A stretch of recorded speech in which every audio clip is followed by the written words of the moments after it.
నమస్తే అండి. యూట్యూబ్ ప్రేక్షకులకు నా యొక్క నమస్కారాలు. ఈ మరుగుమందు చూసారా అండి? మరుగుమందులో రెండు రకాలు ఉంటాయి. మనకు ఒకటి వచ్చేసి తినే తాగే దాంట్లో పెట్టేది, అంటే అది కడుపుకు పెట్టేది అనమాట. అది మనం అన్నంలో, కూరలో, చికెన్లో, మటన్లో, జ్యూస్లో, స్వీట్లో, కూల్ డ్రింక్లో అది పెట్టచ్చు. అంటే తినే తాగే దాంట్లో పెట్టాలి, అది కడుపుకు పెట్టేది వస్తుంది. ఇక రెండోది మనకు బట్టలకు, చెప్పులకు, తలకు, వంటికి ఏదో ఒక భాగాన పూసే మరుగుమందు వస్తుంది అనమాట.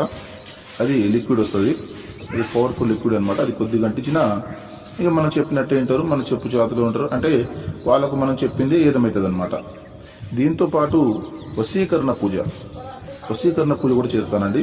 చాలా సంవత్సరాల నుంచి విడిపోయిన భార్య భర్తలు కానీ, ప్రేమికులు కానీ, పిల్లలు కానీ, ఎవరైనా కానీ చాలా సంవత్సరాల నుంచి విడిపోయిన వాళ్ళని పీర్ల ద్వారా, వాళ్ళ ఫోటోల ద్వారా